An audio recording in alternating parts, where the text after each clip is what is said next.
La Yeshiva Benei Isahar, Academia Hijos de Isahar, presenta el Seminario Judío Mesiánico a cargo del Rabí Daniel Paredes von Katzenberg. El conocimiento heredado a través de los siglos. Días son estos de Elías. La voz de Abraham, Moshe y Aarón a través del estudio de la Torá, el Tanaj. El conocimiento guardado a través del Talmud, la Mishnah, Gemara y la Halaja judía, puesto al servicio del Mashiach. Yeshiva Benei Isahar, encendiendo la luz en tu vida para que ilumines las naciones con tu ministerio. Gracias, Señor. Aleluya. Muy bien, a partir de ahora comenzamos el estudio, el análisis de la obra de Lucas en su Evangelio, ¿sí? Muy bien. Ahora bien, veamos, prestemos atención a los primeros 4 versículos. Son importantísimos. Es la llave que nos abre a todo un libro. Muy bien, analizar este libro, perdón mi garganta porque beber cosas frías siempre me provoca esta garraspera. Pero bien, concéntrense en lo que vamos a hablar. Muy bien, el prólogo de Lucas es una de las típicas, como diríamos, introducciones de aquellos escritores sofisticados, de una riqueza cultural tremenda, muy buena, es decir, muy elevada también, de la que va a hacer uso en el griego clásico con el cual va a escribir justamente Lucas su Evangelio.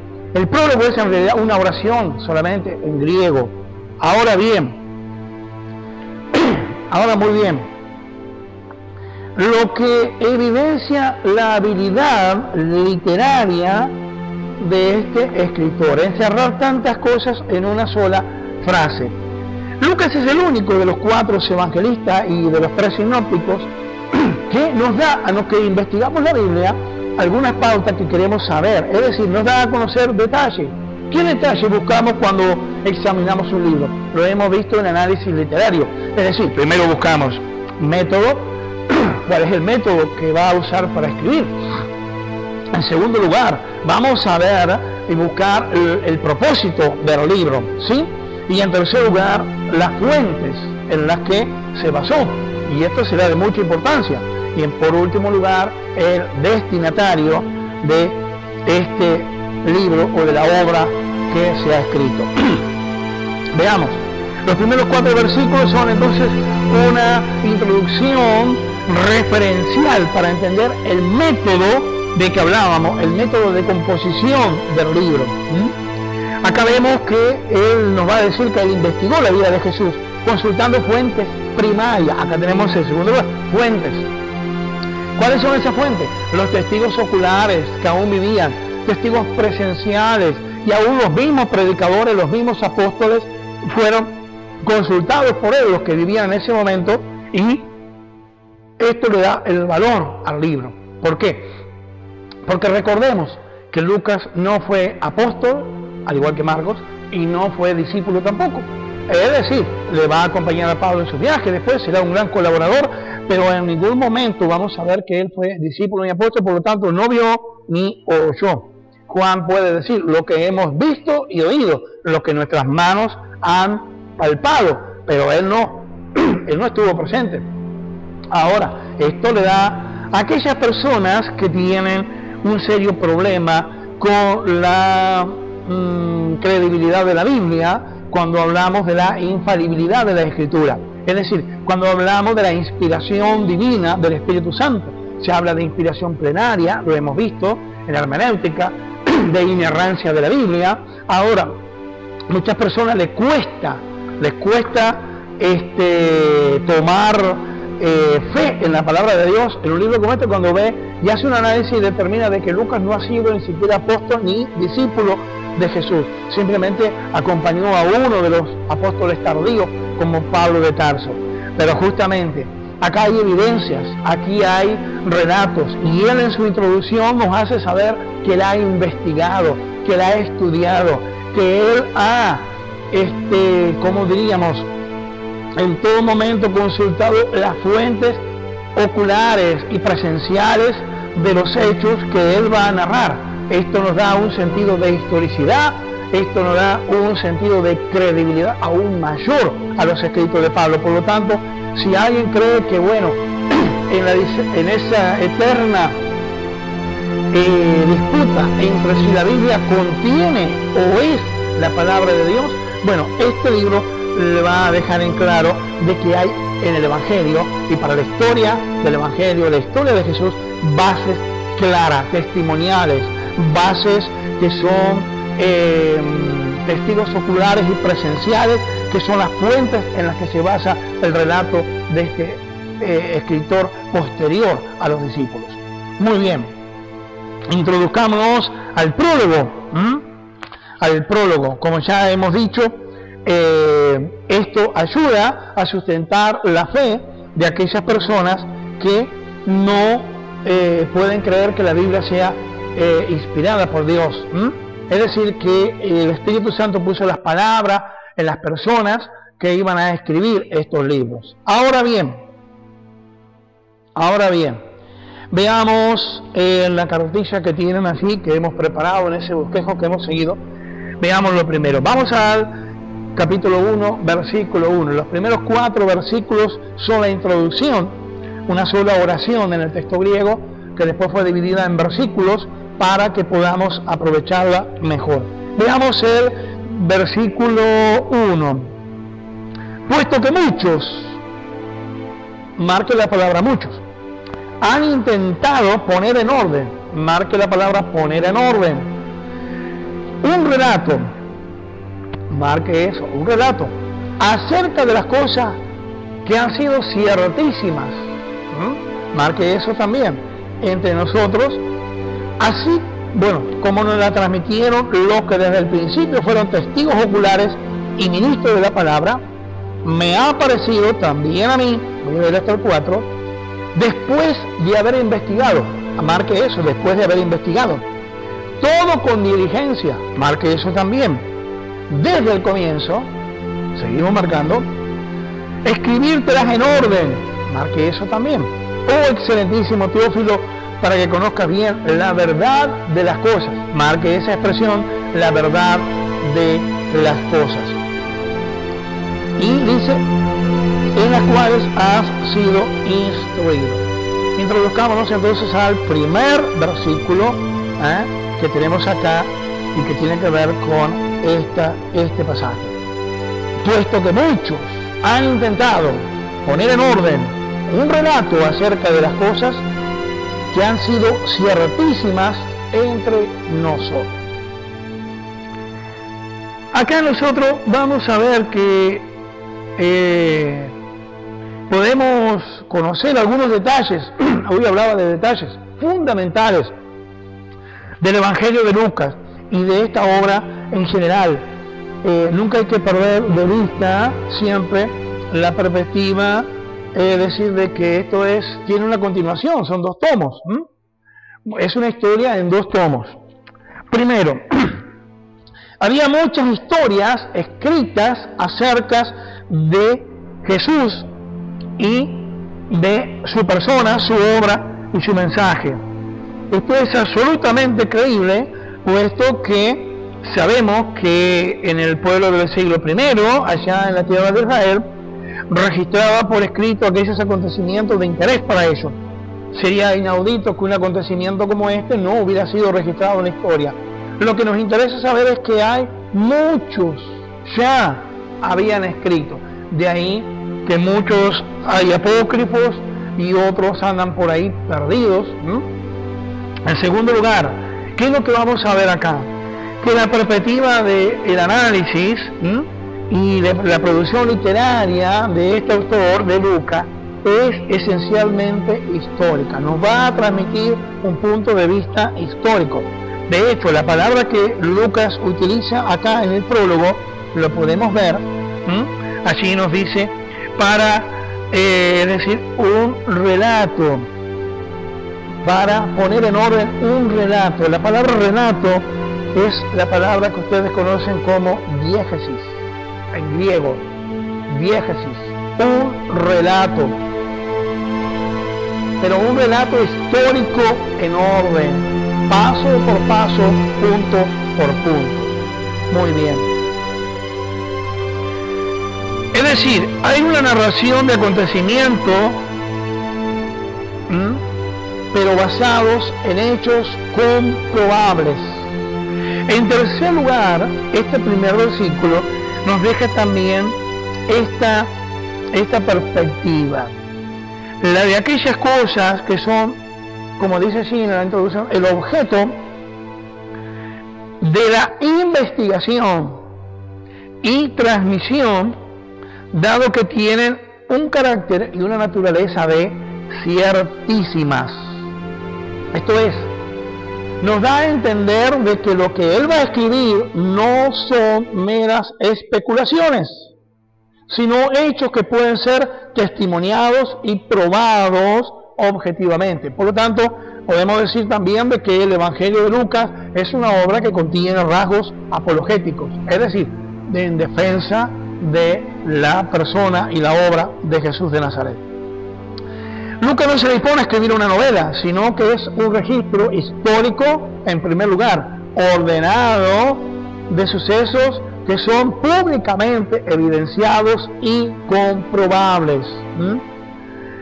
Este es un detalle importante, dado que Lucas se identifica plenamente con los creyentes en Jesús y se presenta él mismo como uno de ellos acá al hacer esta investigación.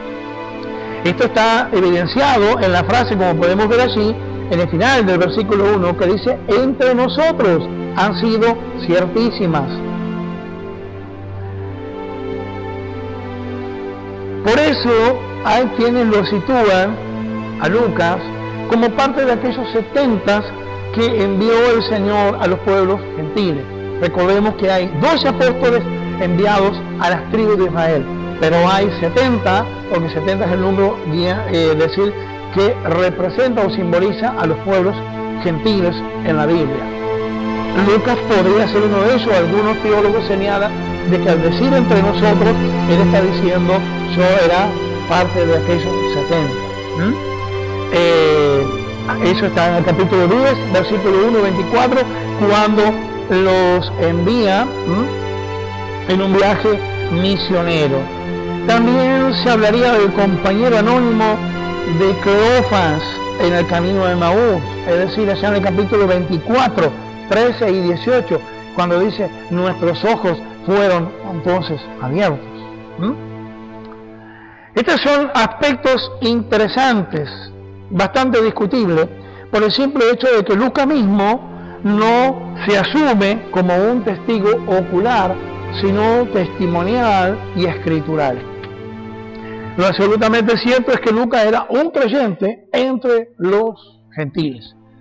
Veamos ahora las fuentes, versículo 1 y 2, lo volvemos a leer. Nos dice: puesto que muchos han intentado poner por orden un relato acerca de las cosas que han sido ciertísimas, verso 2, entre nosotros, así como nos las transmitieron los que desde el principio fueron testigos oculares y ministros de la palabra. A más de fuentes documentales, vemos que Lucas utiliza varias fuentes no escritas u orales, es decir, que han pasado de boca en boca.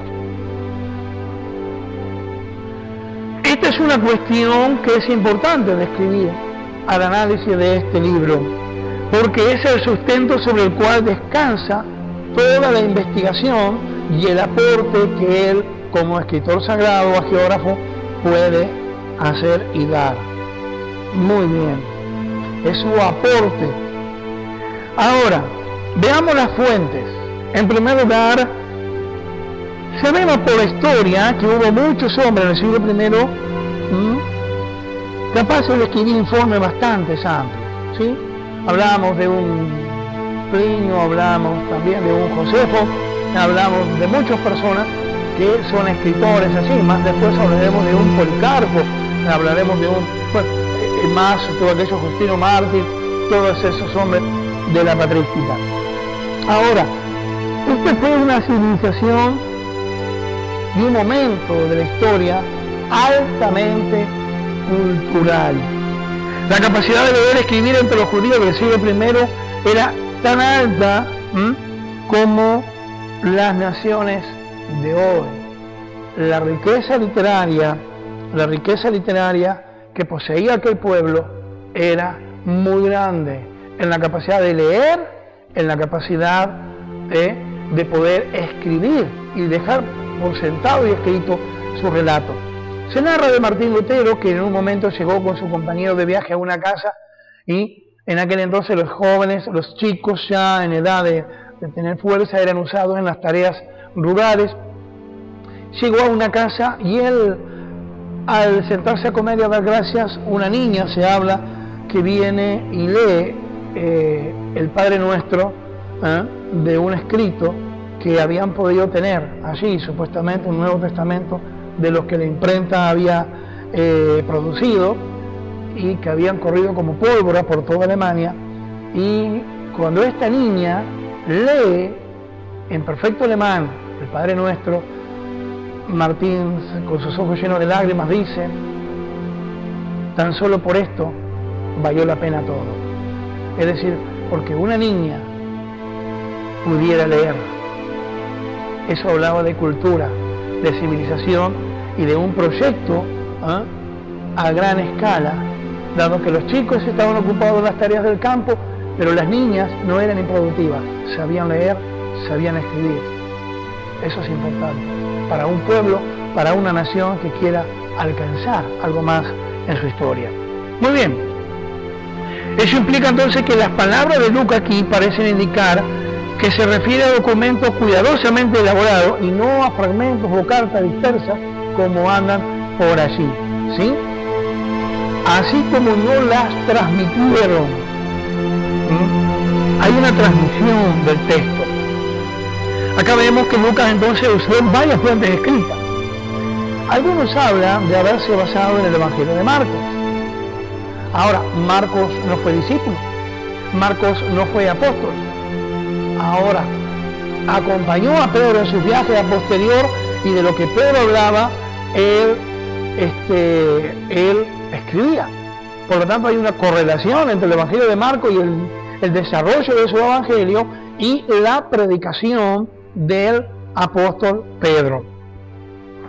Ahora bien,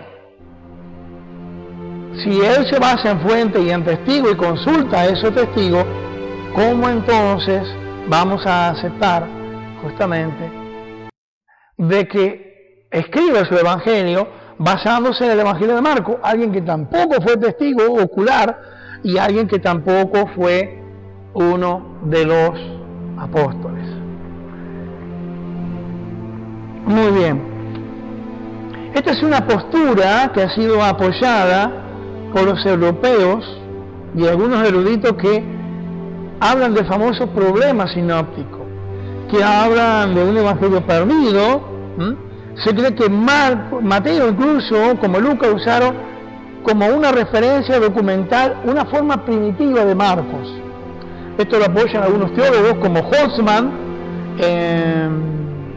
Él llamó Urmacus a ese evangelio perdido. Por ejemplo, casi todo el contenido de Marcos está presente en el de Mateo y en el de Lucas. Solamente 60 versículos de Mateo, como está escrito así en la cartilla, son inéditos de Lucas. Ahora, Mateo usó casi todo lo de Marcos y Lucas usó alrededor de la mitad de Marcos. Una evidencia clara del uso de Marcos. Ahora, pero, como decíamos, hay formas imprecisas, pero en el Evangelio de Marcos, pero en el de Lucas, Lucas investigó y lo dice con diligencia. Con diligencia. Es decir, con lujo de detalles. Esto le da claridad, certeza y credibilidad, a más de autenticidad, a la obra de Lucas. Muy bien. Pero además Lucas usó también, se habla, y esto lo tiene la crítica literaria europea, un documento llamado el famoso documento Q, que viene de Quelle en alemán, que significa justamente fuente. Se cree que ese documento es una fuente escrita, compuesta en su mayoría por dichos de Jesús, aunque también contiene algún relato de los hechos. Esto hasta ahora prima mucho en Europa y en muchas instituciones teológicas, aunque estaría perdido. Muy bien, se cree que lo habría conocido y que lo habría usado. Muy bien, aunque ese Evangelio Q es un evangelio, su forma no es, por lo que se entendería, por los análisis, su forma no es una forma narrativa de la vida de Jesús, sino que, por el contrario, es un evangelio de dichos. Recordemos esa fórmula que aparece tanto allí en el evangelio de Judas y el evangelio de Tomás. Dijo el Señor, dijo el Señor, dijo el Señor. Permanentemente las frases comienzan así. Ahora, su contenido se centra más en las enseñanzas de Jesús que en los hechos. No obstante, ese evangelio que estaría perdido, llamado Q, también registra referencia a milagros de sanidad y expulsiones de demonios, aunque la transmisión de ese contenido fue de una manera oral, su preservación fue en forma escrita, y finalmente debió haber sido un documento escrito que hubiera sido, o se cree que ha sido usado como base para la elaboración de los posteriores. Qué tremendo que es esto. La verdad nos deja pensando muchas cosas, ¿sí? Porque en realidad nos deja un margen de reflexión y espacio, pero en base a un documento que no conocemos y que no poseemos.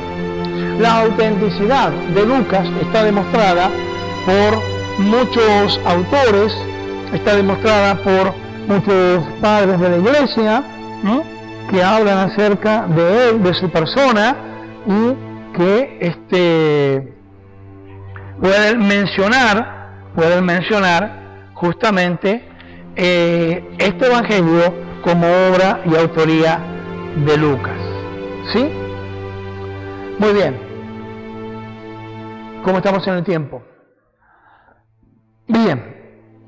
Entonces, ¿por qué nos interesa este evangelio? En primer lugar, es un hombre que no fue apóstol ni discípulo de Jesús, no caminó con él, pero nos muestra el camino de Jesús a través de testimonios y relatos de aquellas personas que estaban vivas en su tiempo, a las cuales entrevistó.